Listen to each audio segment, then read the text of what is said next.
Everyone that joining live.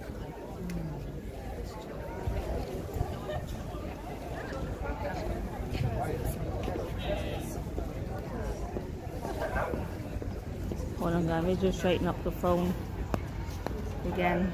Hello. Sorry to interrupt, lovely people. Could I have a couple of volunteers to hold this lovely banner we've got over here? Please don't be shy. Please, if you've got a spare pair of hands, head on over and hold it. We need a few more to do that. Thank you.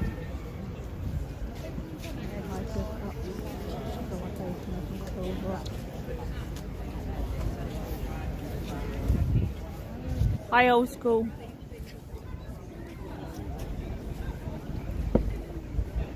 Welcome. Is the camera straight, guys? On the live. Is the camera straight? Let me know. I haven't put body cam on yet. But I'm hoping I don't need it. Hoping this will hold out. So if I do need it, I'll be on. Oh, not comments, one sec.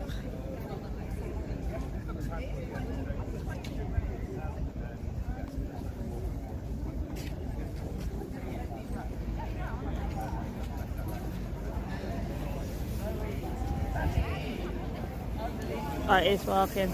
That's fine. We might not be able to see if any super chats or memberships come in, guys. I'm not using the YouTube app. So we are going into a crowd. I will, Catherine, don't worry.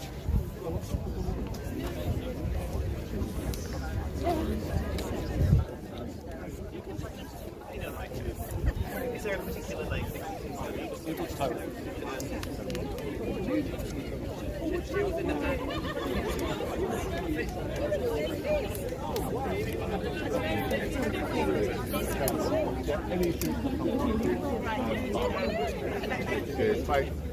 I'm just here filming. Yeah. I'm not involved. I'm just telling you now. In case at like Sunday it'll kick off and be filming. I'm just telling you, I'm just here filming. I have no problems no, with it you wasn't filming for police. It was with the protesters. Okay. Where threats were made to me, they would kill me and shit like that, and I told you another time. That's absolutely fine. I know, yeah. I just want to tell you now. Yeah, I know. You are free to film whatever you like. I just want to tell you. Right. No problem. I probably will just stay back, but if anything does happen and you guys have to go in, I will follow you in. Just film it. Yeah. I just want to tell you. Okay, no worries. You Alright, and you. Right, guys, I'm just putting my gloves on. One sec. So that's the sergeant on tonight. Oh, give me a nod. No, I thank them. Please, I cannot back as well.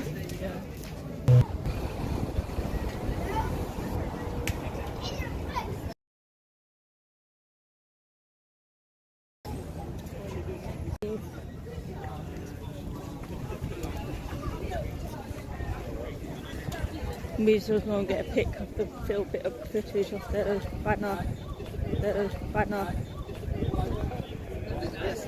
We got LBC here.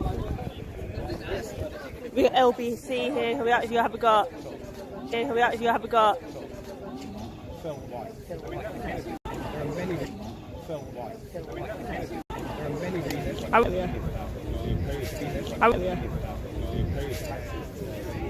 Seen body wealth. Seen body wealth.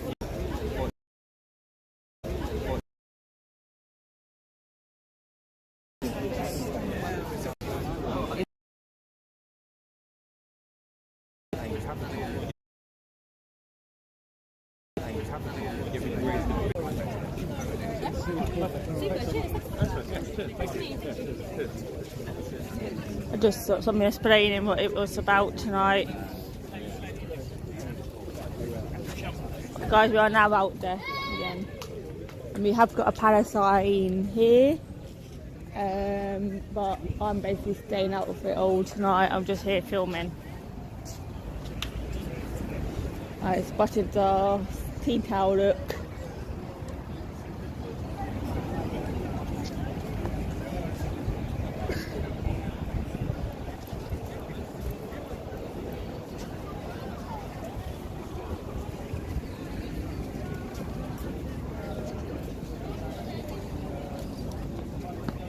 I don't think the police are expecting it to kick off really tonight, so it should be alright.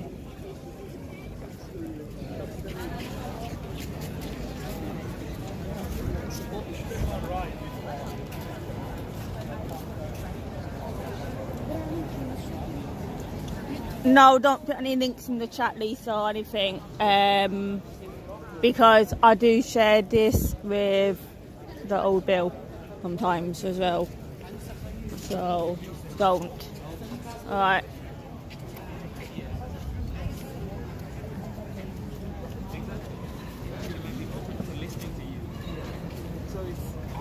Yeah, don't put any links in the chat. But for now, don't put any other links in. Actually, I'm getting good numbers for a Tuesday night.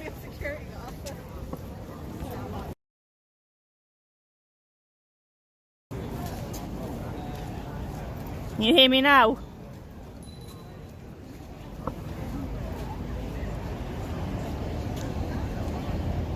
Okay, sorry about that, guys.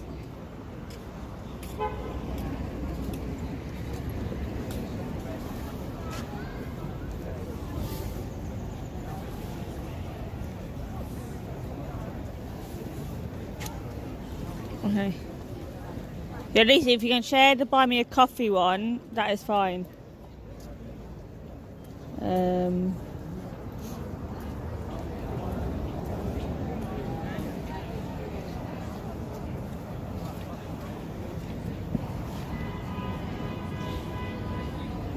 There's like only one team of police out tonight, guys, as well. Isn't much police out either tonight, which I am shocked about.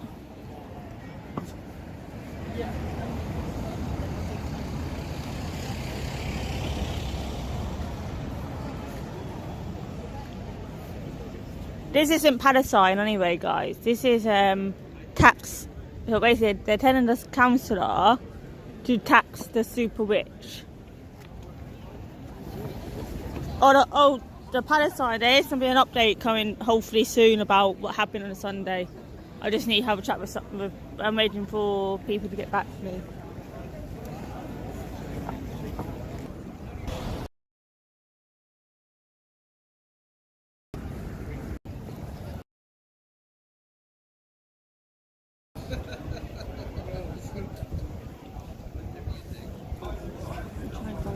Sections on this tonight. I'm trying to find out is there section 14 or anything on tonight. So I'll ask Sarge in a minute. Then there's actually mainstream media here as well tonight, guys. So it'd be interesting if anybody will talk to me more than the mainstream, but I'm not actually going to get in there fully tonight.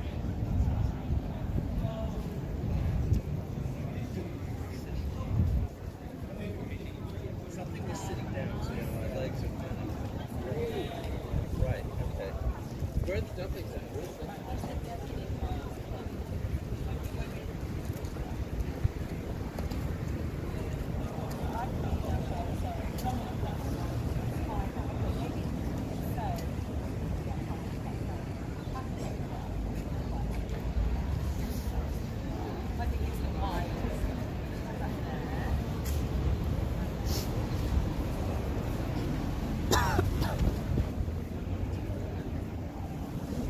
There we are.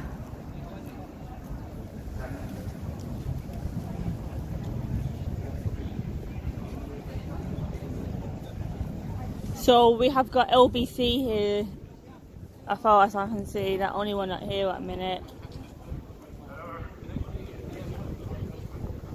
It looks like we're getting started.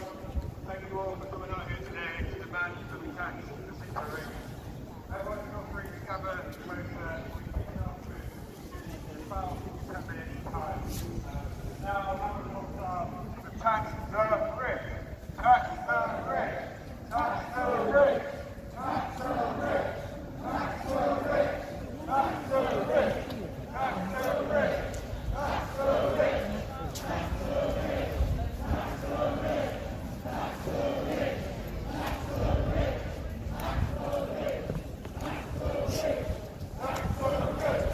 Sorry guys, one sec. Tax the rich! Tax the rich! Tax the It might go a little bit, guys. I'm in the crowd. Tax the rich! Tax the rich! Tax the rich! Tax the rich! Tax the rich! Tax the rich! Tax the rich! Yeah, that's the energy we need.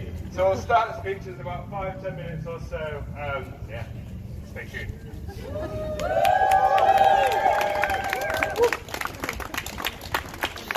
Yeah, I knew it would go, guys. We're gonna ask the Sarge if there's any sections on this tonight. I don't think there is any conditions. I mean, like section 14.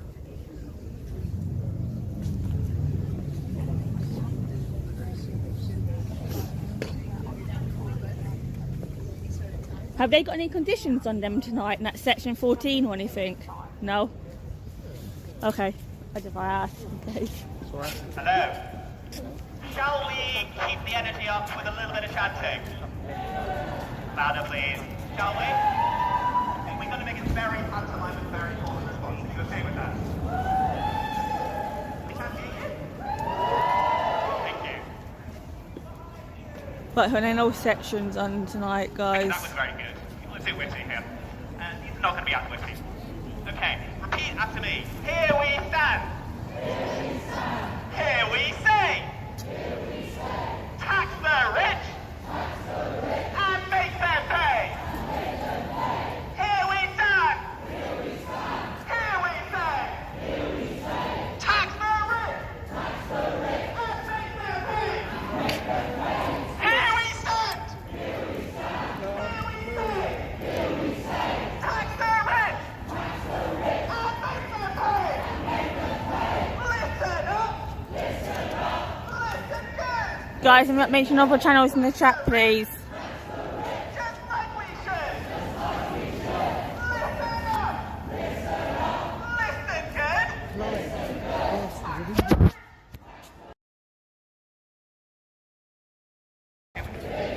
Have you forgotten how to share? Hey, you billionaire! Guys, I'm going to start a GoPro video now. Hey, you billionaire! Have you forgotten how to share? Welcome back to the channel CP Reports here. So tonight I am at a council, tell the councillor to tax the super rich. So we'll hang around and see what actually happens tonight. No billionaires! Corporate greed! Wealth taxes! I'll come back to you in a minute, guys. Wealth taxes are what we need! Don't you know? Extreme wealth? Don't you know? Extreme wealth! It's got to go! Dear Thomas! Listen up! Unseen wealth! That's got to stop! Dear Thomas! Listen up! Unseen wealth! That's got to stop! Dear Thomas! Listen up! Unseen wealth! That's got to stop! Hey!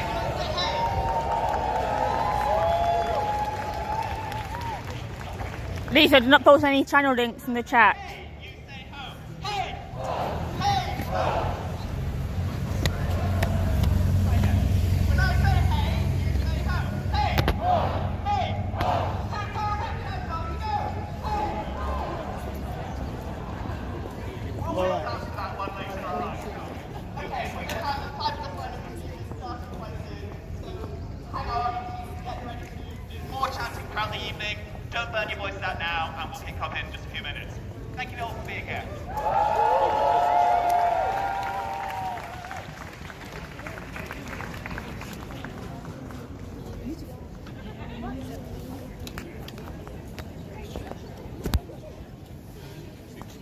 beat you back. You should get up in there and start We got 3 hours of this tonight, guys. Maybe be careful right now, guys.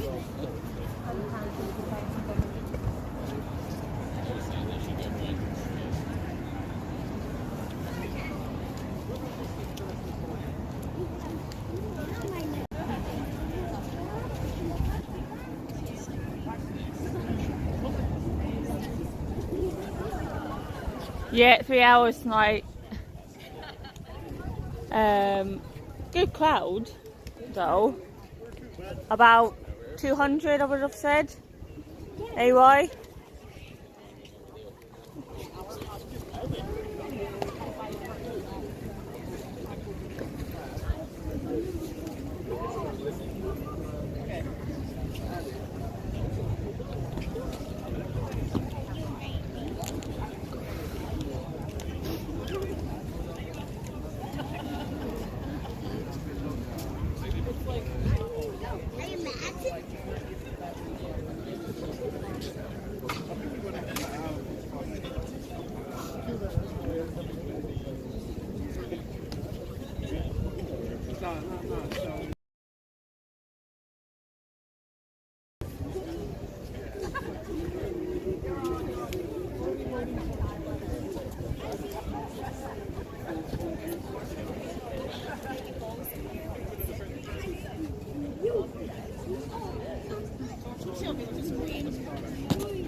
One second, guys, I have to be priced somewhere.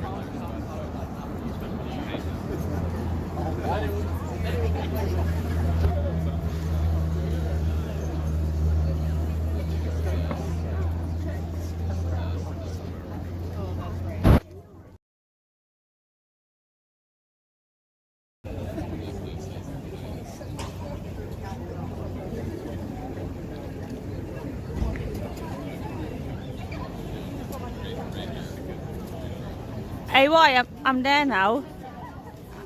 I'm there.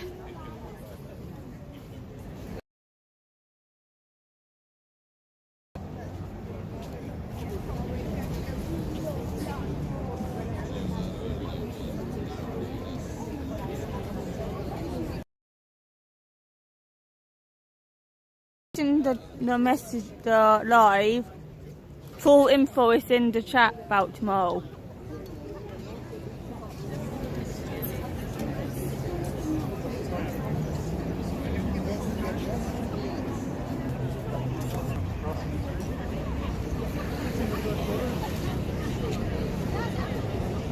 It's alright east. It's not the best, but it's okay. You can actually tell. Right, 1 minute, guys. Let me move about again at this one.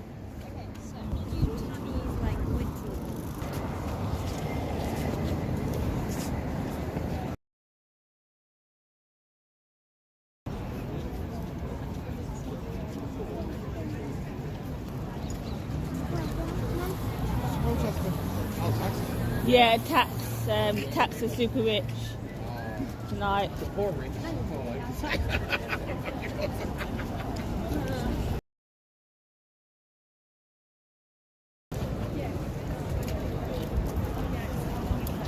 second, guys, not the camera again. I don't know if there are ads on this or not, guys, but if there is, I can't put them on after.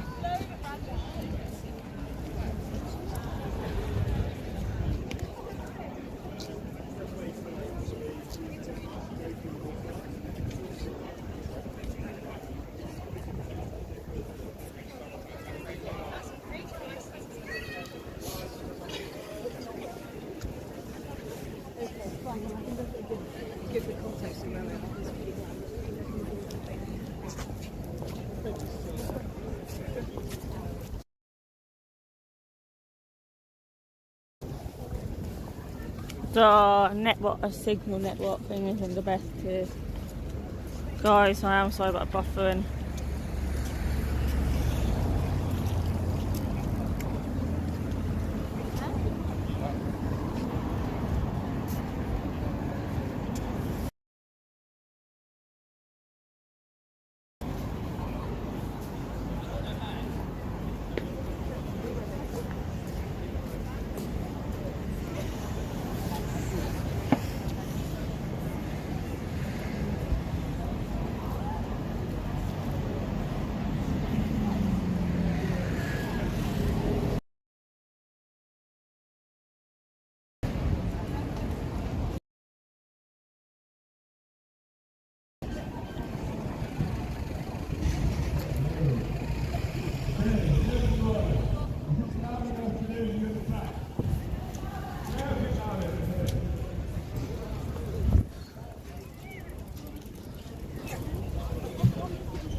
Thank you so much for joining us this evening.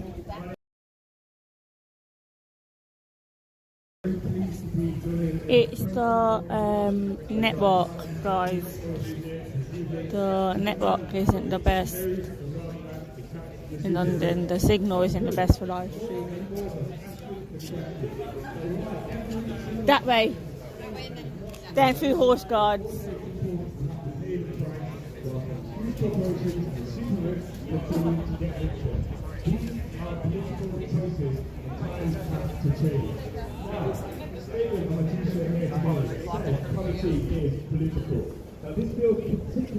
We are going in.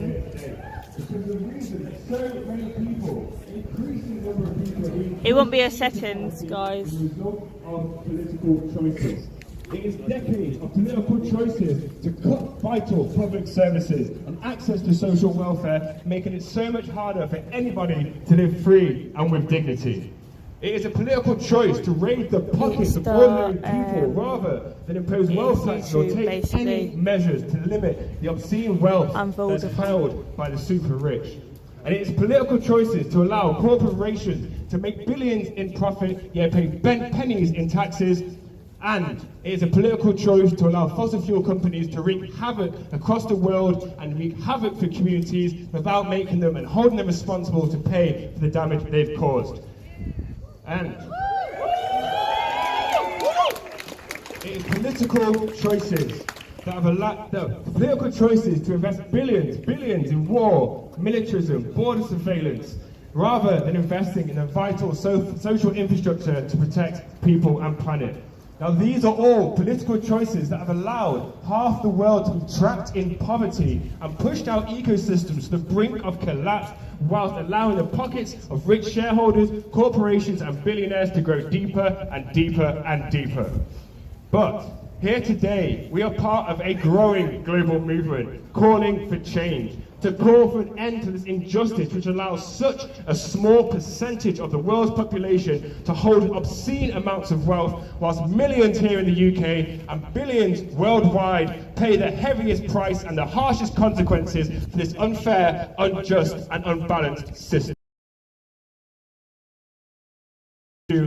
I'm so pleased to be joined by so many amazing speakers here today and over this next hour. And first, I'd like to introduce Sarah Woolley, General Secretary of the Bakers, Food and Allied Workers Union. Sarah Woolley. It's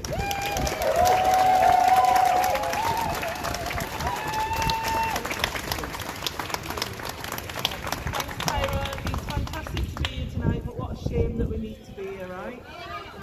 I'm speaking today as a proud member and General Secretary of the Bakers, Food and Allied Workers Union, a union that represents workers who are the backbone of our economy, working in the food industry. Bakers, production line workers, food processors, the list goes on. The people who kept this country going through the pandemic and beyond, often on poverty pay, often with no security, and who struggle to make ends meet while the billionaires continue to add to their fortunes. So let's be crystal clear. The government has a choice. It can tax the super rich, the billionaires, the bankers, the profiteers, or it can continue to hammer the poorest through brutal cuts to services and benefits. And let's look at the reality. While our members struggle to afford heating, food and rent, the wealth of the UK's richest has soared. The richest 50 families alone hold more than the bottom half of the population combined. And yet it's food workers, not hedge fund managers, who are skipping meals. It's carers, not CEOs, worrying about eviction. The government tells us there's no more money, but there is, it's just in the wrong hands. A wealth tax, even a modest one, on those with millions in assets would raise billions. A windfall on profiteering corporations, especially in the food industry and energy industry, could fund our NHS, our schools, and keep benefits in line with inflation. Instead, we're getting more austerity, aren't we? Austerity 2.0, cuts to local councils, services pushed to the brink, and real terms benefit cuts that punish disabled people, single parents and low-paid workers, many of them BFAW members. This isn't economics, as Tyrone says, it's a political choice. You can't level up when you're cutting down the very services people rely on to survive. You can't build a fair economy on the backs of those who have the least. And you can't talk about growth while working people are pushed further and further into destitution. We say tax the wealth, close the loopholes, make those who profit from crisis, whether that be COVID, war or from inflation, pay their fair share. Because our people have paid enough. We don't need cuts, we need courage. The courage to stand with working people, the courage to redistribute wealth, the courage to say enough is enough. Thanks for having me tonight and enjoy the rest of the rally. Thanks so much. Let's give it one more time for Sarah. Such a huge bit that we are facing austerity 2.0. It cannot be hidden anymore. The effects of this is hitting everyday people, and the impacts are increasing every single day. And that is why we must demand change. Because whilst every single and every day people struggle, corporations and super rich continue to get richer and richer. And when those corporations fail, they just get bailed out.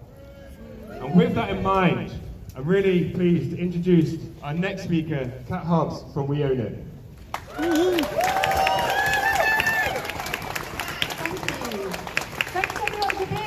Thank you for standing up for public services and for a wealth tax, and thanks to War on Want for organising this and bringing so many fantastic organisations together to make these points.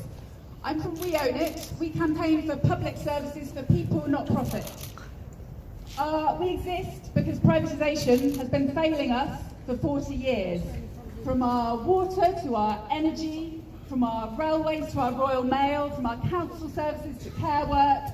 When our services get privatised, we see the costs go up for us, for ordinary people. We see quality go down, sewage in our rivers, dreadful services, and we lose accountability over the services that should belong to all of us. Darren, I have sent you an email, by the way. They've been stolen by privatisation for 40 years, and they've been stolen by austerity for 15 years.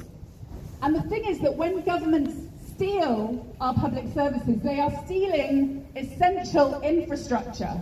And then they wonder why the economy isn't working properly. And when governments steal our public services, they are stealing the social glue that holds us together, young and old, rich and poor, whatever our backgrounds. And then they wonder why our communities feel broken. And when politicians steal our public services, they are stealing our pride.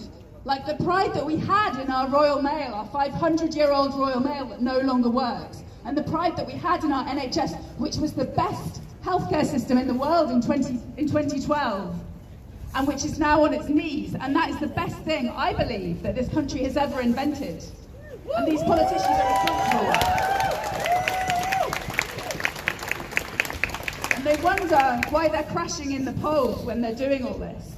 And the only reason that our public services have been stolen from us is to make a handful of people very, very, very, very, very, very rich. In the last year, Oxfam's research shows that every one of the UK's 57 billionaires saw their wealth grow every single day by £614,000. And they tell us there isn't enough money. So I want to list to you the public services that we've lost since 2010, because we need to remember and we need to remind them, and for the next 4 years of this Labour government we need to be on their backs asking for these public services to be reinstated. So after every single one of these, I'd like you to join me to say, stealing our public services is not fair. Why not tax a billionaire? Okay? So since 2012, we have lost 200 museums. Stealing our museums is not fair. Why not tax a billionaire? You've lost 244 courts and tribunals. You can go for courts. Stealing our courts is not fair. Why not tax a billionaire? And I want people to hear us in these government buildings. I want them to hear us in the Treasury. So ramp it up, okay? We've lost, since 2010, 279 school playing fields. Think about the impact of that on the children of this country. Stealing our school playing fields is not fair. Why not tax a billionaire? We've lost 451 homeless services, and then we wonder why homeless people are sleeping in doorways. Stealing our homeless services is not fair. Why not tax a billionaire? We've lost 600 police stations. Stealing our police stations is not fair. Why not tax a billionaire? 673 public toilets. Soon we're going to be protesting by going to the toilet on the street. Stealing our public toilets is not fair. Why not tax a billionaire? We've lost 730 youth centres. Stealing our youth centres is not fair. Why not tax a billionaire? We've lost 793 playgrounds. Stealing our playgrounds is not fair. Why not tax a billionaire? We've lost 800 libraries. Stealing our libraries is not fair. Why not tax a billionaire? 926 football pitches. Stealing our football pitches is not fair. Why not tax a billionaire? And I want you to imagine the impact of this on communities. I know you know, and I know it's depressing, but we have to get this, we have to understand this so that we can convey it, so that we can fight for it, so that we can tell this Labour government that it is unacceptable. 1,086 swimming pools. Stealing our swimming pools is not fair. Why not tax a billionaire? 1,416 Sure Start children's centres. Yes, the Sure Start centres that New Labour invented. Why can't Rachel Reeves bring them back? Stealing our Sure Start centres is not fair. Why not tax a billionaire? 8,000 bus routes. Even Boris Johnson was talking about bus routes. Stealing our bus routes is not fair. Why not tax a billionaire? 25,000 NHS beds, and people are dying in ambulances. Stealing our NHS beds is not fair. Why not tax a billionaire?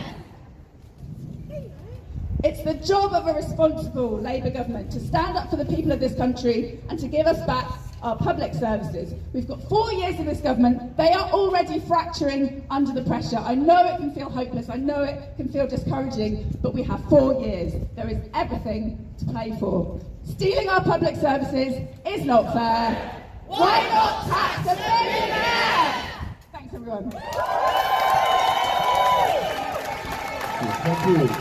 Give it one more time for Cat Hobbs.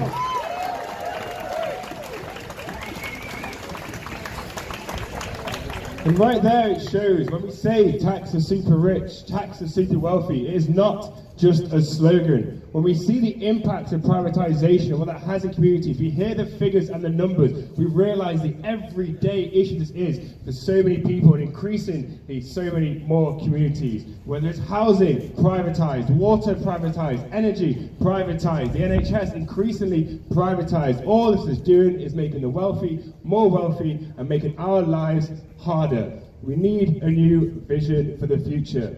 So, with that, we have had very similar political systems for a while, and it's always so good to hear a different vision and a different way we can approach things. So with that, I'm really happy to introduce Member of Parliament and co-leader of the Green Party. The super rich instead. Public services, as we've just heard from Kat so simply and so beautifully, public services are on their knees. And yes, the funds have to come from somewhere. But why is this government choosing to take from those who most need support rather than those who could most easily afford to pay? It's not complicated, but right now our tax system doesn't work like that. Right now, tax rates are higher for people going to work to earn their money than people reaping income from investments. What does that say? And how does that encourage people to get into work? Ordinary people are struggling to get by, choosing between heating their homes and putting food on their table for their kids, whilst the super rich are getting wealthier and wealthier. Kat shared that stat about the growth in wealth for billionaires. If you add it all up, the combined wealth of UK billionaires last year went up by 30 stacks of money, and yet, when the government goes looking for funding to fill the additional amounts from those who can easily afford to pay, additional amounts from those who can easily afford to pay, who are never going to spend all that money in their lifetimes, to generate a huge influx for our public services. It would be far more effective than the government's approach, generating nearly 5 times the amount that they are proposing to save by cutting welfare for those who need it the most.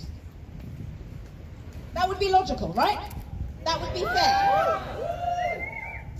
And it's not just us here who've taken time out of our day to be at a demo outside the Treasury who think so. Nearly 8 in 10 members of the public are behind us. And that's why it's so important for us to be here today. To show that what the government is doing is not what the people of this country want. It's not even what the millionaires in this country. The polling has shown it loud and clear. The winter fuel allowance cut pushed many pensioners into poverty for the sake of just £1.4 billion. The 2-child benefit cap prevents parents from providing universal credit health top-up for under 20. Disabled don't exist. I don't even understand the rationale for that. So disconnected from the real world. Families in this country are due to be worse off by £1,400 per year by the end of the decade. And it's not even saving the government that much money, not compared to what a wealth tax would do. This is a political choice, and not a good one. It's a political choice that demonises and punishes the vulnerable when there is a clear and fair solution staring us in the face. So thank you, all of you, again, for coming here today to make the government listen, to sense, and to fund our public services by taxing the super rich. Thank you very much, everyone.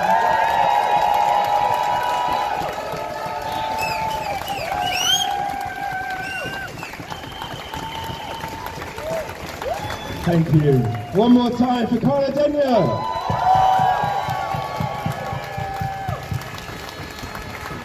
Thank you. And it's just so great to see the increase in support and noise calling for wealth taxes and to redress this imbalance in our economic system. This system that hasn't just happened by accident. It's not just that we woke up one day and we've realised there's increasing global inequality, that suddenly half the world are living in poverty. This is the result of an economic system that hasn't failed. It has been rigged and designed so the rich get richer and to hoard the wealth so the powerful can hold on to their power. And that must change. The system must change.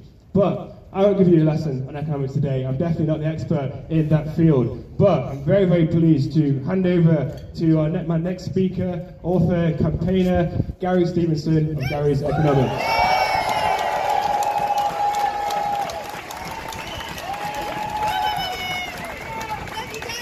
Mods, keep an eye on the chat please, I'm not watching it. Mic check. Can you hear me at the back? I'll be honest, I never really like going to rallies. I'm not good at chanting and I always feel kind of uncomfortable holding a placard. But I go to a lot of rallies anyway, And the reason I go is because sometimes I know the people who are organising them, and I know they're good people, and I know they put a lot of work into them. And sometimes I feel like so many people march such a distance and we didn't get nothing. And I sometimes wonder if we're really going to win. But I didn't come to this rally for that reason. I actually don't know the organisers for this one. But I came here because I think we can win.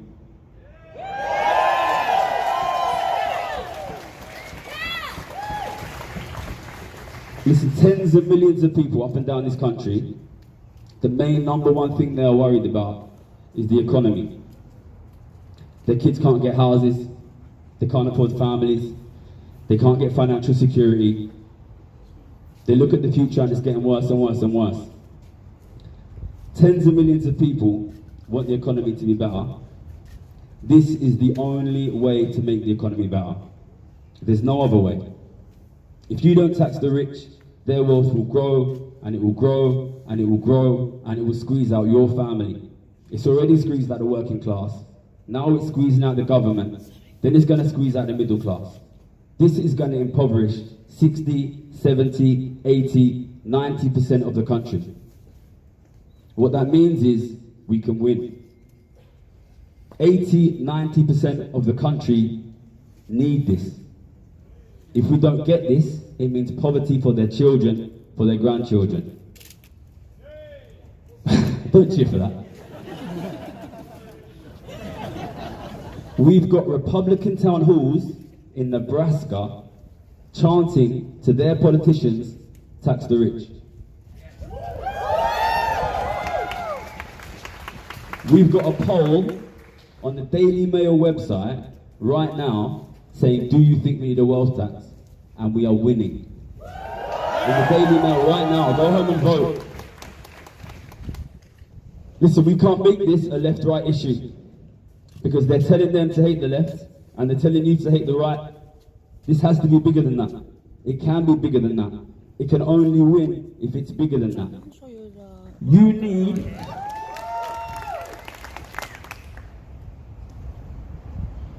I'm not going to win this. You are going to win this. Not at the rally, but when you go home. You're going to win it when you talk to your family. You're going to win it when you go to work and you talk to your workmates.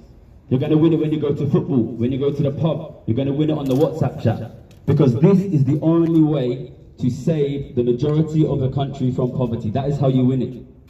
The only way we can lose this is if what they're going to try to do. They are going to find them hate you, and they're going to try to make you hate them.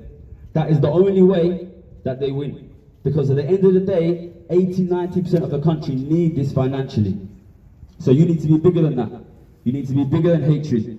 You need to be able to reach out to people who are different than you, and you need to be able to bring them on side.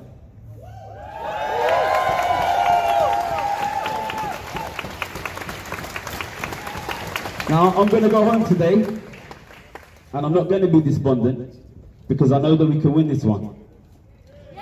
But we don't win it today, and we don't win it tomorrow, and we don't win it next week, and we don't win it next year. We need to build this. We need to build this, and build this, and build this, and build this, because this is the issue that unites this country, and not just this country, that unites people all over the world that are being squeezed out of a quality of life that their parents and their grandparents had. You build it, you build it, you build it, you build it, you build it. And then, when we have enough people, and we have enough power, then we go together and we win. Thank you.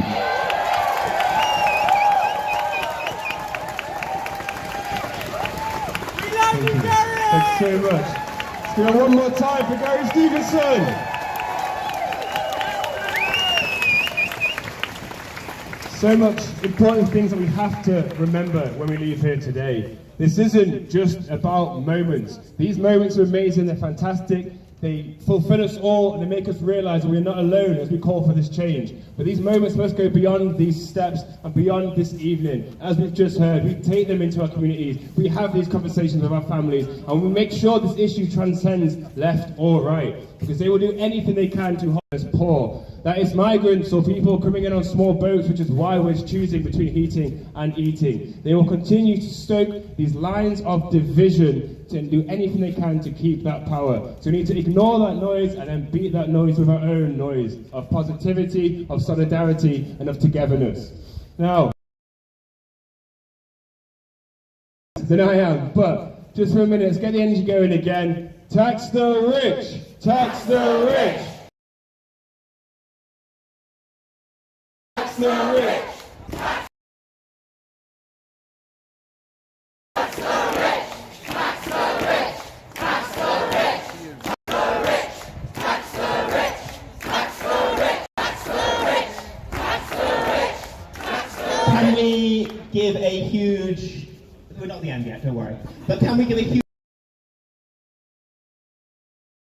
who've spoken so far? Yourselves a big cheer as well. Okay, that has been so powerful so far, and we've got lots more to come. But just to keep a bit of silliness going, to keep us going through, let's have another one. So, repeat after me. Change your diet for the climate. Change your diet for the We're going ahead. So, repeat after me. Change your diet for the climate. Change your diet for the climate. Eat the rich. Eat the rich. Change your diet for the climate. Change your diet for the climate. Eat the rich. Okay, we'll try again. Repeat after me. Change your diet for the climate. Change your diet for the climate. Eat the rich. Eat the rich. Change your diet for the climate. Change your diet for the climate. Eat the rich. Eat the rich. Change your diet for the climate. Change your diet for the climate. Eat the rich. Eat the rich. Okay, repeat after me. Here we stand. Here we stand. Here we say. Here we say. Tax the rich. Tax the rich. And make them pay. And make them pay. Here we stand. Here we stand. And here we say. And here we say. Tax the rich. Tax the rich. And make them pay. And make them pay. Here we stand. Here we stand. And here we say. And here we say. Tax the rich. Tax the rich. And make them pay. And make them pay. Hey, you billionaire. Hey, you billionaire. Have you forgotten how to share? Have you forgotten how to share? Hey, you billionaire. Hey, you billionaire. Have you forgotten how to share? Have you forgotten how to share? Hey, you billionaire. Hey, you billionaire. Have you forgotten how to share? Have you forgotten how to share? Rachel Reeves. Rachel Reeves. Don't you know? Don't you know? Extreme wealth. Extreme wealth. Has got to go. Has got to go. Rachel Reeves. Rachel Reeves. Don't you know? Don't you know? Extreme wealth. Extreme wealth. Has got to go. Has got to go. Make sure you're tapping the like, hitting the like guys, please. Don't you know? Don't you know? Extreme wealth. Extreme wealth. Has got to go. Has got to go. Woo! Okay, I'll stop talking. I'll give it back to Tyrone. It's good for Nuri, great energy. So, one of the big themes I spoke about a couple of times is solidarity. So on that note, if there's anybody who might have a couple of spare hands and maybe relieve a couple of the folks behind me who've been stood there for the last half an hour and wants to sub in, it'd be greatly appreciated. And feel free just to come in and do a little tag in and out, like a relay, that would be lovely. But now, really excited to bring in our next speaker. Let's keep this going, keep the energy levels high, keep making sure they can hear us inside that building and across, so the noise reverberates across all of Westminster. And now with that, I'm really excited to introduce our next speaker, Mike Codwell, Director of Stop AIDS. Woo! Thanks all. Fantastic that you're all here. My name is Mike Codwell. I'm CEO of Stop AIDS, which is the network organisation that unites all the organisations in the UK that work on HIV globally. And we're here because the government seems to want to increase money for defence by taking funding from the poorest and most in need, both here in the UK through disability cuts, but also overseas by cutting UK aid. As you all know, on February 25th, Keir Starmer decided to make a 40% cut to UK aid just 2 days before he went to kowtow to Donald Trump in the White House. This was a bigger cut to UK aid than the previous government had made, which was 30%, and that was a cut that Keir Starmer himself vocally, very strongly opposed in Parliament. If this cut is implemented by 2027, what it means is that we will have UK overseas aid at the lowest level for 25 years. So we're standing here in solidarity with the millions who will be hit by these cuts if they're implemented. There are estimations just in global health alone that if there are cuts to the Global Fund to fight AIDS, TB and malaria, it could lead to 600,000 deaths. If there are cuts to Gavi, the vaccine initiative, it could lead to 37 million young children not being vaccinated from deadly diseases. And let's be clear, cutting aid to increase defence won't make anyone safer or more secure, and certainly not here in the UK.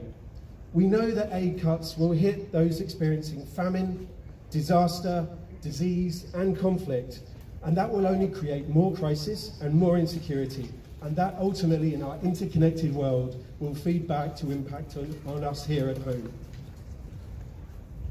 The UK aid cuts, if they're implemented, will be bad enough on their own. But as we know, its context is everything. Keir Starmer made the decision, the announcement for those cuts, just a few weeks after Donald Trump and Elon Musk announced the devastating cuts to US aid around the world. And just on HIV alone, the President's Emergency Relief Fund for HIV covers 20 million people with crucial HIV treatment and prevention.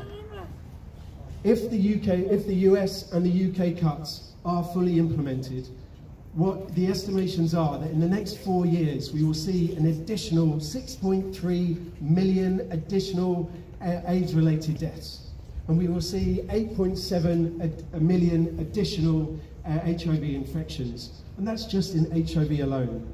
Last year we were talking about the possibility of ending AIDS by 2030 with the new technologies we have in front of us. Now with these cuts, what we're facing is a return to an HIV emergency that we last saw in the late 90s and early 2000s at its very height. So, what the UK would do? Would they step up?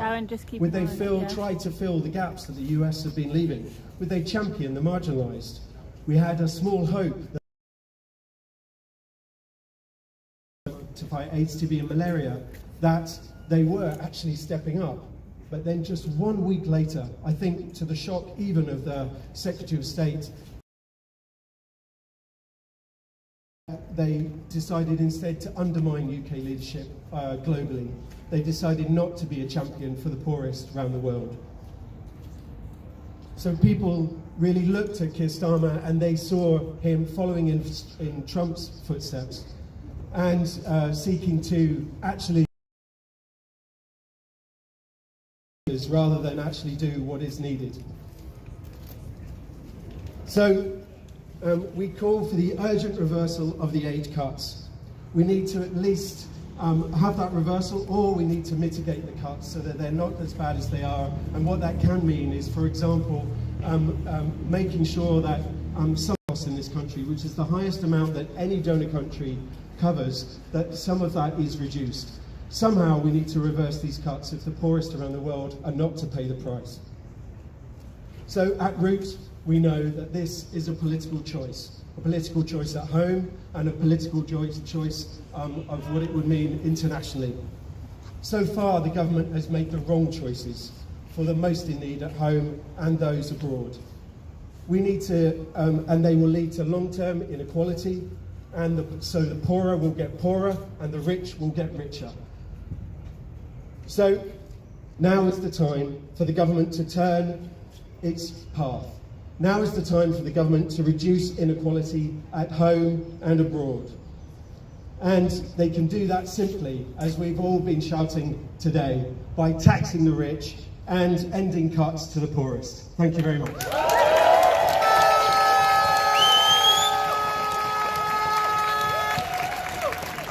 Impacting all layers of society, cutting our vital public services, decimating our access to welfare benefits, and cutting vital aid to countries overseas. And to get change, to get a wealth tax, we need support at all layers of government. And with that, I'm really pleased to introduce our next speaker, Labour peer and member of the House of Lords, Lord Prem Sikka.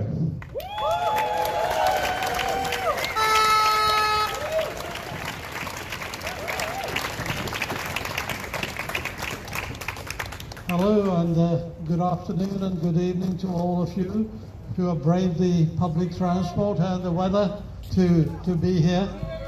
Oh, can you hear me now? Is this better? No? Oh, okay. Is this better? Hey, look. Well, the predicament we find ourselves in is because of the rotten politics. There is absolutely no shortage of money.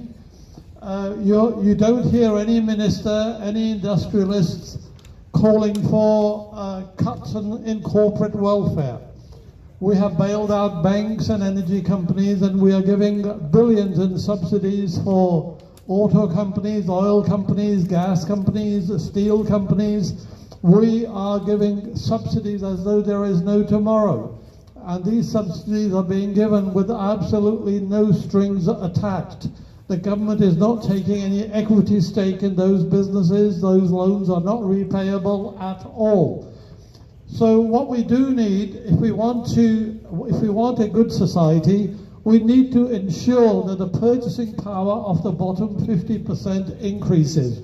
Without that, no government can ever revive the economy, and no industry, no business would really make any long-term investment. For the last 30, 40 years, we have cut corporation tax rates at the lowest rates of inflation. Look at the investment league. The UK is near the bottom of the G7 countries and 28th out of 31 OECD countries. Who on earth would want to invest when people haven't got enough purchasing power? So that is a key requirement. That means no welfare cuts.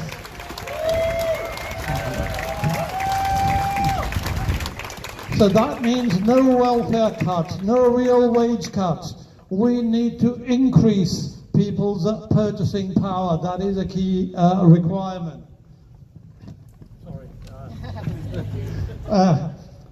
Governments have handed money as though there is no tomorrow to big business. £895 billion of quantitative easing handed to speculators. And then they tell us there is no money to help the ordinary person. There is plenty of money. The governments can help improve social welfare, firstly by creating money. But in Parliament, unfortunately, modern monetary theory has no traction. Next thing they can do is borrow. The government borrowing is about £2.8 trillion, and that includes nearly £700 billion of quantitative easing. In my view, that is fictitious borrowing. If you take that out, the borrowing is about a lower cost than anything to do with private finance initiatives. The state was built, the percent of the GDP. Our grandparents never sat around the fireside and said, oh my God, the borrowing is too high, the world is coming to an end. It's as a hard fiscal rule. They are created by the governments. Sorry, we're not going to bail it out because of the fiscal rule. Of course, they're not going to say that. But they don't say the same when it comes to helping the average, ordinary person. It is shameful that we live in a society where 16 million people live below the poverty line. 5.2 million children live below the poverty line, where the government has exacerbated poverty by continuing with the two-child benefit cap, winter fuel payment cut, and freezing the income tax thresholds. That is absolutely awful. The poor people pay a greater proportion of their income in taxes than the richest. So let me just give you the latest statistics. The richest fifth pay 31% of gross income in direct taxes, compared to the poorest who pay 14%. The richest fifth pay only 9% of their disposable income in indirect taxes. The poorest fifth pay 28%.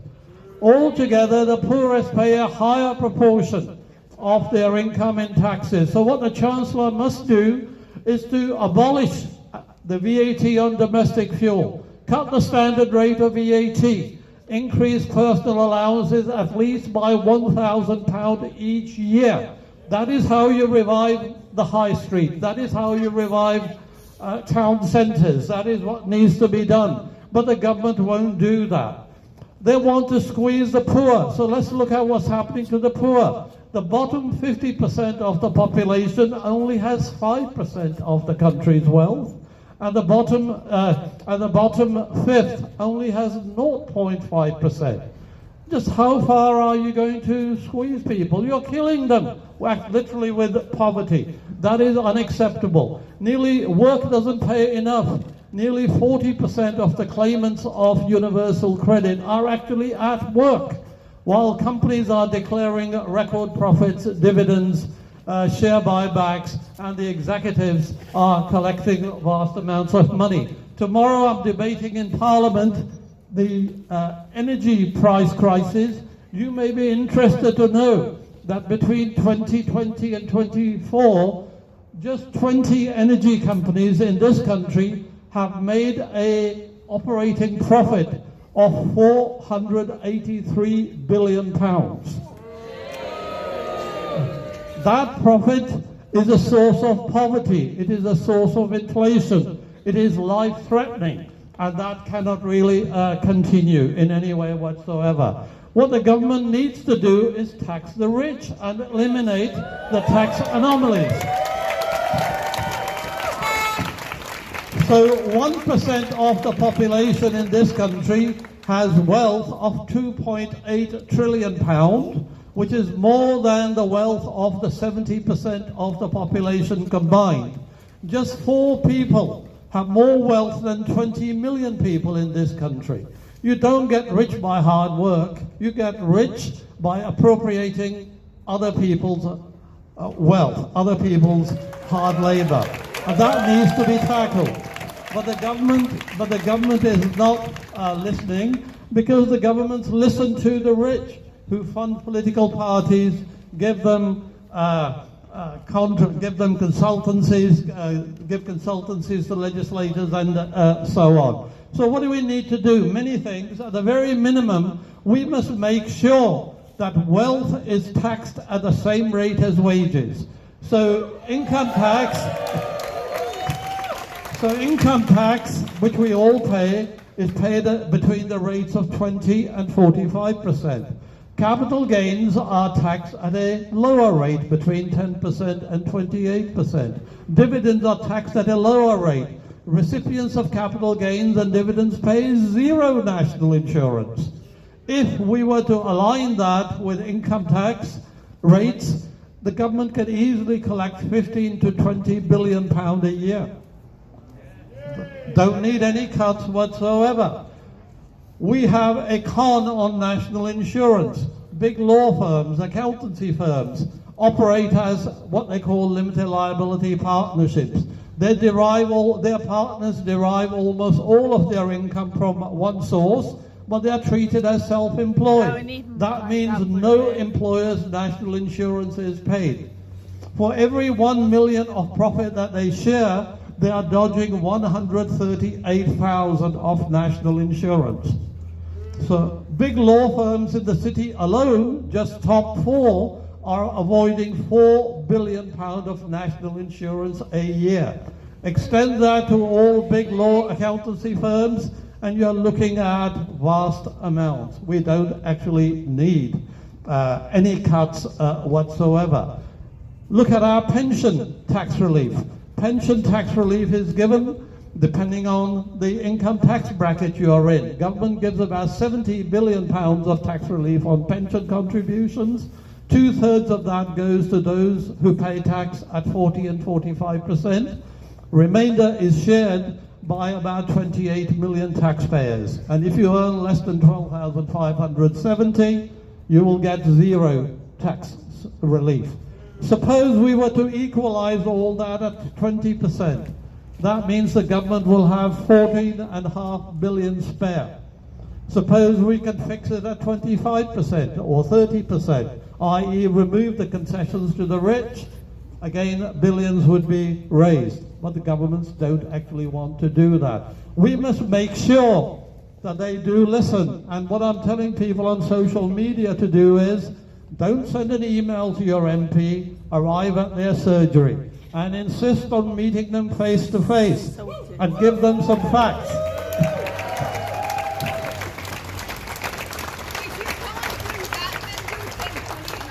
Well, that's right. That way, you make sure they come outside their comfort zone. If you write to them, you will get a standard letter, basically telling you absolutely nothing. Insist on seeing them face to face and say that is the only way we're going to deal with it.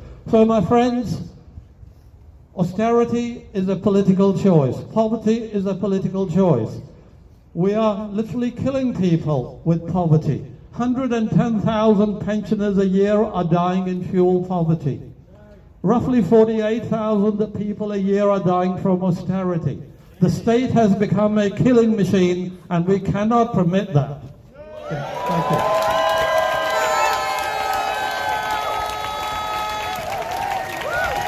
Thank you.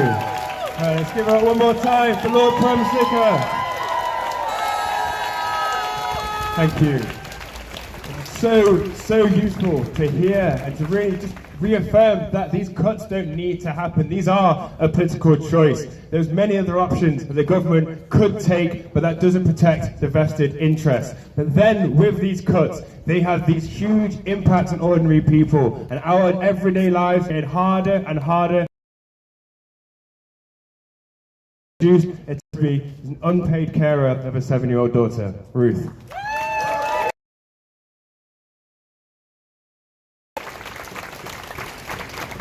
Here we are in support of the war on want, fighting the causes of poverty and injustice, while a cruel irony looms large, that the government is waging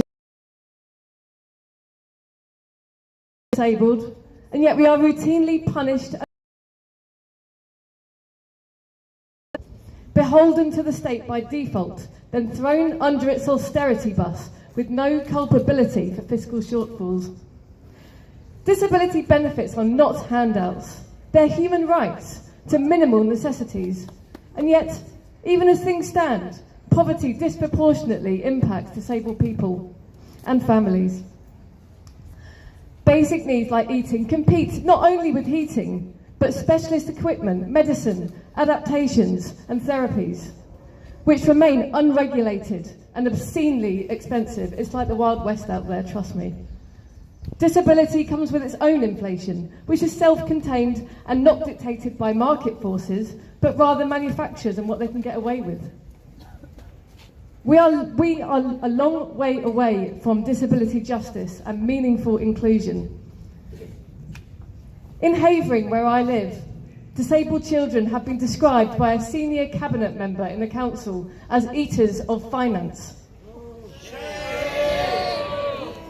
And this unthinkably dehumanising rhetoric results from a wider political agenda. This framing of us as hoggers of squeezed budgets is not only morally repugnant, endangering disabled people and exacerbating stigmatisation, on purely economic grounds, it's a complete lie. The facts fly in the face of authority narratives. Welfare cuts create deep complexities of unmet needs, which in turn put pressure on health, social care, education and administrative systems. On the other hand, simplifying and streamlining access to robust benefit systems has been shown to aid economic growth, not stunt it.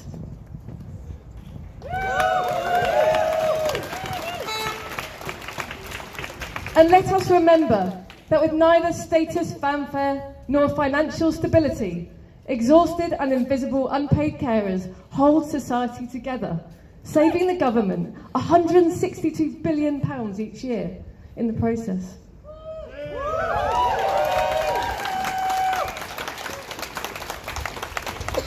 The government must recognise the tremendous value investment in the welfare system delivers, not just to the economy, but to health, well-being and peaceful social cohesion. Defence spending, on the other hand, props up the booming arms industry and destroys lives while growing the economy at the expense of ordinary people, starting with the most vulnerable, who find ourselves in this lowly position as a direct result of societal structural ableism. Hoarders of extreme wealth are the real drain on resources, not disabled people like my daughter. Sorry guys,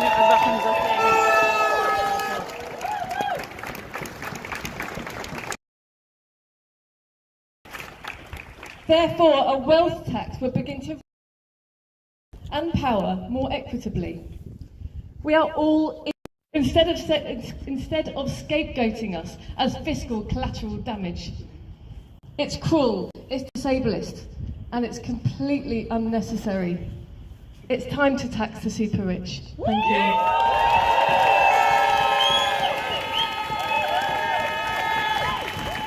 Okay, Darren. Thank you. Let's give it one more time for Will.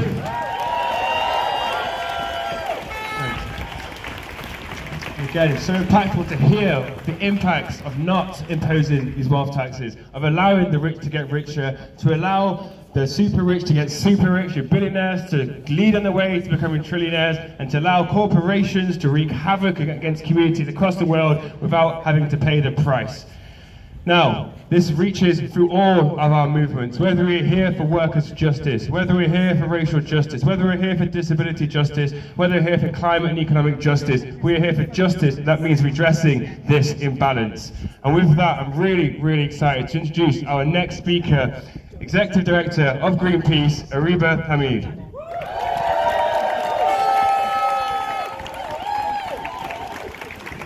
Good evening, everybody.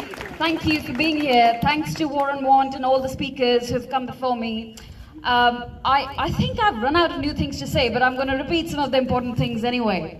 So we're standing here next to a building, next to us, we're being told some really difficult political decisions are being made ahead of the spring statement tomorrow. We are being told these difficult decisions are necessary for a better future. No timeline on this when this better future will arrive, but these decisions right now are necessary, we're being told. They're necessary because the Chancellor, Rachel Reeves, is slavishly committed to her fiscal rules that we already heard mentioned. I'm on a mission to demystify what these fiscal rules means. So essentially, it's about not spending more than what we are earning right now through taxes, balancing our books, not increasing debt, and not increasing borrowing or taxation. Sounds good on paper? Very sensible. That was the manifesto promise. The trouble is, since these rules were conceived of, the world has changed fundamentally. The world has changed monumentally. Trump wasn't in power. He hadn't taken the position that he has on Ukraine, thereby forcing European countries to spend more on defense. There was a naive belief that the UK economy will grow, that productivity will increase, and the inflation will somehow magically come down. None of those things have happened. What has happened, in fact, we should have seen this coming, because the first victim of this fiscal rule was the 28 billion in the Labour manifesto that never was for climate. This government wasn't even elected when they decided to unceremoniously... Please, I just have to pay people. We were told... You see, there is no money from the other party, and they dropped that promise. Then Trump won power, and the development aid cut that we've just heard about, devastating impact. How does that impact the quality of people? It also affects UK's leadership, right from every international fora, whether it's climate or it's development. morally reprehensible of all cuts that came last week, that we just heard about, the disability benefit cuts. It's not only fiscally irresponsible, it's actually immoral to go out with those cuts and to say that we are going to cut these benefits, these aids, to balance books from the people who need it the most, from the people who repose their trust in this party to represent them. I call it the great betrayal. This party was elected to represent the views of these people, to represent their interests, and we are being told that there's simply no money. And we are here today to say that is not true, because there is money and there is an alternative. Our report last year showed that the Treasury can generate about £180 billion of taxes if it taxes the super wealthy. Just the people with over 10 million personal assets. For one parliamentary term, not even permanently, just still for one parliamentary term, a 2.5% tax on them will generate Treasury somewhere between 130 billion to 180 billion thousand pounds. That's where we are at. So this is austerity in a red bow tie. We know it is, and it doesn't have to be this way. These are cuts that don't need to happen. It is a political choice, it has been said, but it is also a choice about who you choose to sacrifice instead of who you choose to tax. And we're saying here that we reject these choices. There is an alternative. As one of the economists put it, when you're climbing a mountain and the weather changes, you don't slavishly follow the same route. You actually adapt and change. You change your route. And that is what we're asking the Chancellor and this government to do. Rachel Reeves says that her mission is, growth, growth, growth. Well, she'll have to invest, invest, invest, not cut, cut, cut, if she's going to have to achieve that mission. So despite all the doom and gloom, I'm very proud today that we're standing here shoulder to shoulder with tax justice campaigners, with social justice campaigners, with climate justice campaigners, and we're here today to say that we choose solidarity, we choose an alternative, and we choose hope. Only if this government will wake up and do the same. Thank you so much. Let's give it one more time for Ariba. Let's remember those words. We choose hope, and we have to continue to always choose hope. Right. We have a couple more speakers here today, so please continue to stick with us. And are you still with us here? Do you still want to tax the rich? What do we want? When do we want it? What do we want? When do we want it? Yes, excellent. And with that, there's no better person to introduce next when we're speaking about tax justice is Sarah Hall, the Director of Tax Justice UK. Sarah.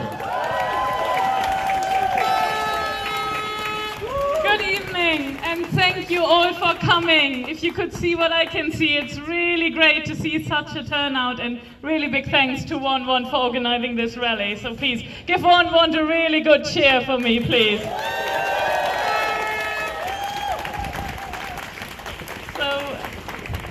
As Justice UK, and for those of you who don't know us, Tax Justice UK campaigns for a fairer and more equal tax system that makes life better for all of us. And I'm here with a simple message. There never has been a more important time to tax the super rich. The UK is the 6th largest economy in the world, yet our public services are decimated and more people are being pushed into poverty.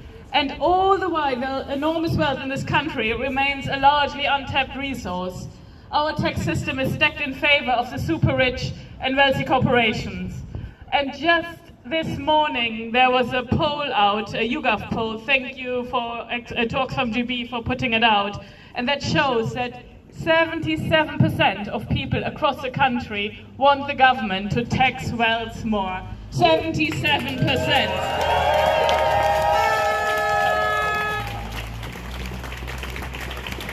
So we're here to ask the Chancellor that with the spring statement tomorrow, there is a clear and simple alternative to further cuts. Tax the super rich. Yes, exactly. Please, Rachel, tax them.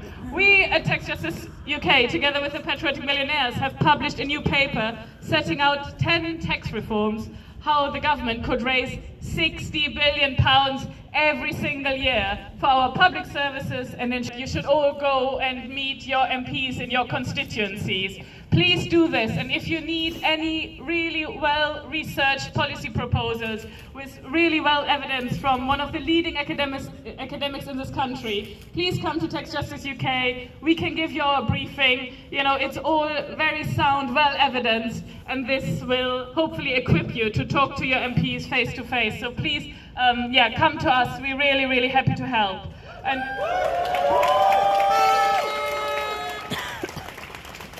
And one of the key proposals in this paper is the 2% wealth tax on assets over £10 million, which would raise a huge £24 billion a year. It's basically 2% over people who own more than £10 million in asset, and the 2% would be above the threshold of 10 million. What do you think? Do you think that people who own more than £10 million in asset can afford to pay a bit more, so we don't have to pay cuts on the most marginalized? Our proposals also include what Lord Sikka already mentioned. We need to equalize capital gains tax with income tax rates. That's how we ended up in a situation that former Prime Minister Rishi Sunak, when he was Prime Minister, paid the average tax rate of an average teacher, despite being a multimillionaire. This is why we need to equalize capital gains tax rates with tax rates from income. And also we need to tackle the climate crisis by making the oil and gas windfall tax permanent, ending fossil fuel subsidies, and taxing private jets more. All this would bring in billions of revenue for our public services, whilst making polluters pay. But we also need to look at the global level. The UK must reassert its role as a global leader in tackling tax abuse, and the government must finally get behind the new tax convention at the United Nations. This is our historic chance to establish global agreements to tax the super rich and wealthy corporations more and close down the loopholes which let global tax abuse thrive. Yet time and time again, our government has voted against the UN Tax Convention together with only a handful of other countries. So please join me in calling on the UK government to stand shoulder to shoulder with the vast majority of other countries across the world and support the UN Tax Convention.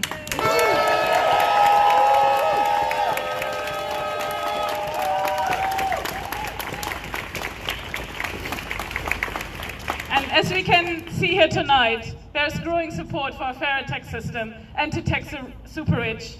You all here are testament to this public support and to a growing movement across the UK and the world, standing up to say, now is the time, no cuts, tax the super rich. Thank you.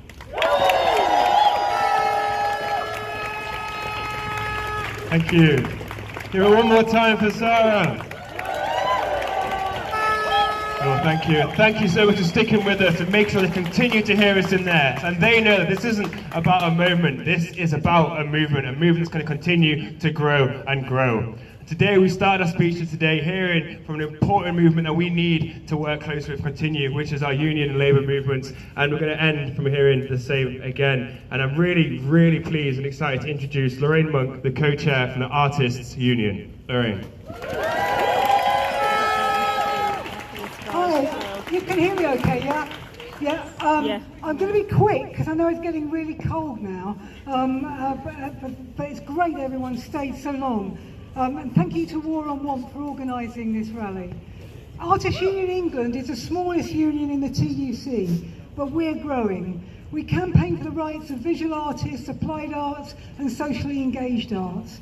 We believe that there should be increased public funding and ownership across all of the sectors, including the expansion of the visual and performing arts, employing workers on a decent living wage. We want to see improved rights for all self-employed workers. Often they're exploited in low or no pay working conditions. They can't live on the wages they get. They can't afford the rents, they can't afford mortgages, especially in London. There are things that can be done. We know that. They could introduce rent restrictions for a start, rent regulations. They could stop speculators making money buying houses, but they don't do that. Shared, guys, for me as Because well. they're not going to, because this isn't a budget about that. It's not there for working people, it's there for profits and business. The excuse for austerity, we heard before, is the OBR forecasts and targets. But these targets are artificial, and they're used as excuses to take certain economic directions. If you really wanted to help those on disability benefits who are able to work get back into employment, you wouldn't put it under the category of money saving. You'd call it investment, and you'd spend the money needed on it. That's the truth of it. We believe the key to equality, oh God, I've just gone there, and prosperity is education, including restoring and extending arts education, nearly wiped out now in state schools. We know the class system is so overpowering in this country, and it's so overrepresented in arts and all the powerful establishment organisations, and it's got to stop. Art should be for everyone, and arts in the schools should be for everyone. Not just 3 theatres in Eton, which is what they have. Arts education needs to be restored to the curriculum of the levels it used to have. A Labour government should be working with other countries to protect its economy, its institutions and its citizens from the potential of individuals and unelected companies to threaten its citizens, because AI is coming and it is really, really critical. It's a threat to democracy, it's a threat to employment, it's a threat to people and they don't realise it yet.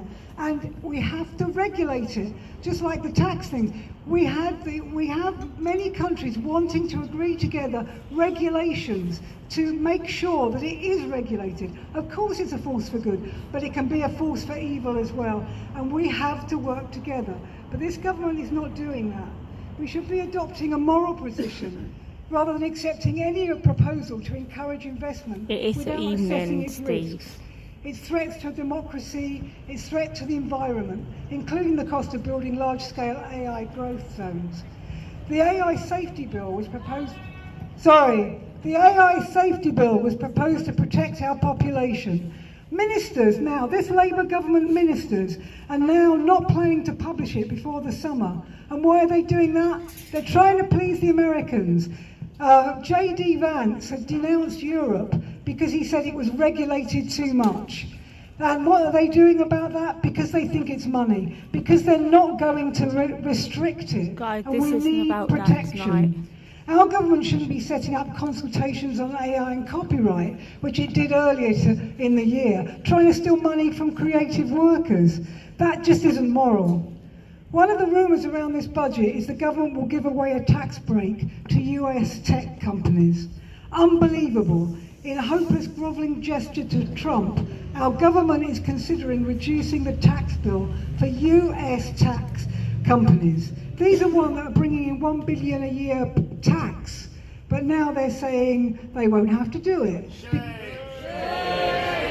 Absolute shame, because they want to please them, because this idea that they have to come in and somehow invest. They're not going to invest in the people, they're going to invest in themselves. That's what they're interested in. They're interested in profit.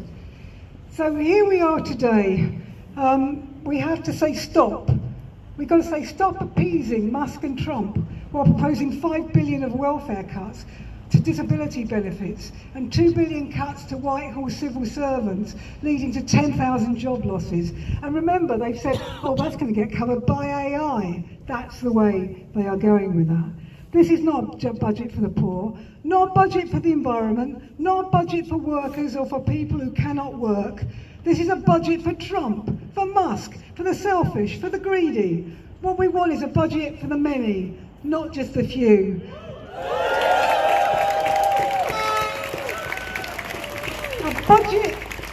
A budget for the poor, a budget for the future, a budget for everyone. Thank you.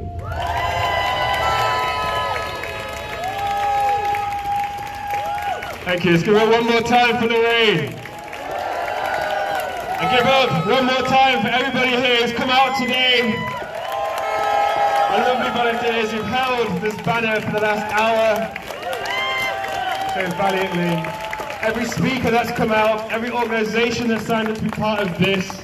And let's all remember that this is not just a moment. We have to take this beyond today, take this into our conversations with our friends, with our families, with our co-workers, with our comrades and our neighbours, and even those we maybe don't like so much. We need to have conversations because they're trying to set the narrative that it's each other to blame, and it is not. We are better together and we are better united, and in that way we can never be defeated. So, one more time. What do we want?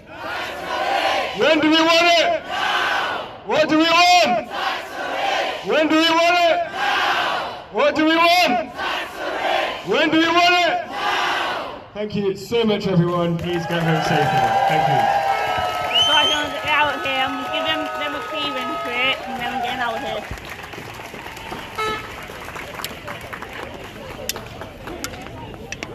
1 second, guys.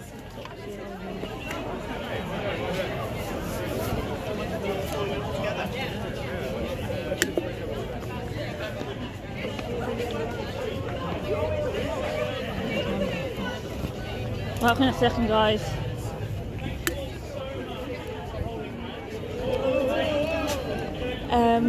I just give you one of these. I was live all evening. That's my channel. If you scan that, you can get live. Oh, amazing. Alright. Oh, wicked. Yeah, thank you. No problem. Is it uploaded online, sorry? What? Is your recording uploaded? Yeah, I'm live. Oh, so you're live right now. if you go on CP Reports on YouTube, okay, that's me. Okay, cheers, thank you. No problem.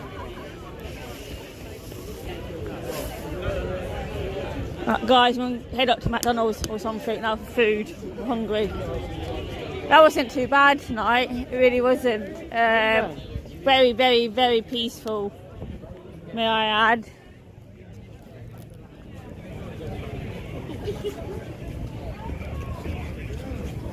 Oh, right, live. I'm just on change. End the main video, and then I'll be back with you guys in a minute. Right, everybody on the video, thank you for watching. We'll be back out tomorrow for another protest.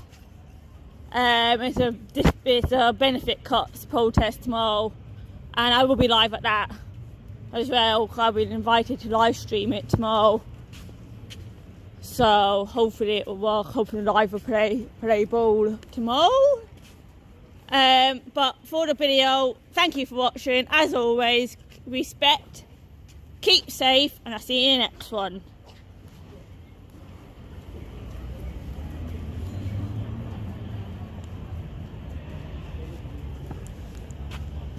Well, I'm back at you guys now on the live. What do you think of that, guys? Give me your feedback in the chat, as always. On the live, I do appreciate it.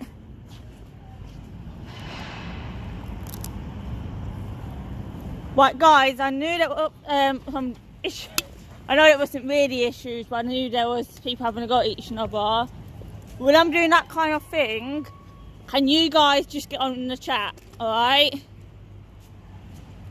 Because, especially on tomorrow, it actually is for the group that is, I'm live streaming for the group that it has organised the benefit cut protest tomorrow. So please get on tomorrow, alright? Right, guys, I'm going to end this live. Angela's ringing me. I'm trying to get hold of all day. Alright, I'll talk to you in a bit.